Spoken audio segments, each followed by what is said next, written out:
സുരേഷ് ബാബു വീണ്ടും local committee secretary ആക്കിയില്ല എന്ന് പറഞ്ഞു കൊണ്ടുപോയ അയാൾ തന്നെ ഞങ്ങളുടെ കൂടെ വന്നല്ലോ. അയാൾ പ്രധാനപ്പെട്ട നിങ്ങൾ ഇതുവരെ പത്രക്കാർ അയാളെ കണ്ടിട്ടില്ലല്ലോ. അതിലൊന്ന് കാണാൻ കാര്യം സുരേഷ് ബാബുവിനെ ഈ കാണുന്ന തരത്തിലുള്ള സുരേഷ് ബാബു ആക്കിയത് ശശിയാണ്.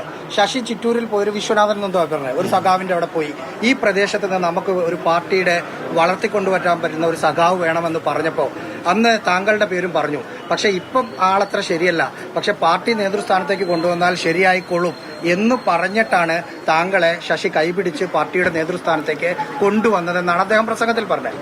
മാർക്സിയൻ ദർശനം എഴുതിയത് പി കെ ശശിയാണ് പറയും കേട്ടാ, മനസ്സിലായില്ലേ? മാർക്സിയൻ ദർശനം എഴുതിയത് 1848 പി കെ ശശിയാണെന്ന് പറയാൻ മടിയില്ലാത്തൊരുത്തനാ ശശി. ഇവന്റെയൊക്കെ വാക്കുകൾക്ക് എന്ത് വിലയാ. ഞാൻ പറയണത് നിങ്ങൾ ഈ ചോദ്യം ചോദിക്കുന്നത് എനിക്കറിയാലോ, ഇതല്ലേ ഞാൻ അപ്പോഴും ഉത്തരം പറഞ്ഞത്.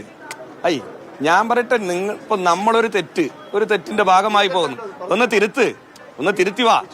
ഞാൻ പറഞ്ഞോട്ടെ, ആ അന്വേഷണത്തിന് മുകളിലാ നടപടി. ബ്രാഞ്ചിലേക്ക് നടത്തിയതിന്റെ ഒരു ഭാഗം മാത്രമാണ് ഞാൻ പറഞ്ഞത്. ഒരു ഭാഗം, ആദ്യത്തെ ഒരു ഭാഗം കേട്ടാ. അതിന്റെ ഒരു നടപടിയാ ഈ ബ്രാഞ്ച്. അതിൽ ഒരു ഭാഗം, ബാക്കി ഞാൻ പിന്നെ പറയാം. അത് ഞാൻ നിങ്ങളോട് പറഞ്ഞതിന് നിങ്ങൾ ആവർത്തിച്ച് ചോദിക്കുന്നത് അവര് മര്യാദകാടാ.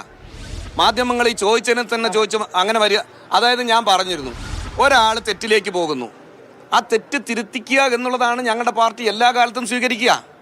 അതാണ് CPM ചെയ്യുക. അയാൾ എന്ന പ്രതീക്ഷയോടുകൂടി തന്നെയാണ് ഞങ്ങൾ ഇതുവരെ നോക്കി കണ്ടത്.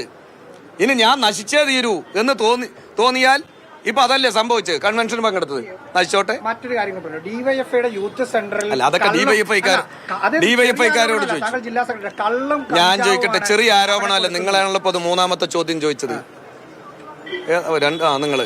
നിങ്ങളാണല്ലോ ചോദിച്ചത് മൂന്നാമത്തെ ചോദ്യം. ആദ്യത്തെ ചോദ്യം എന്തായിരുന്നു നിങ്ങളുടെ? സുരേഷ് ബാബു സ്പിരിറ്റ് കച്ചവടക്കാരനാണ്. ഇപ്പൊ അതിന് ഞാൻ ഉത്തരം പറഞ്ഞല്ലോ. ഇപ്പോ മൂന്നാമത്തെ ചോദ്യം എന്താ ചോദിച്ചത്? യൂത്ത് സെന്ററിൽ കഞ്ചാവാണെന്ന്. അതെ, അതാണ് ഞാൻ പറഞ്ഞത്.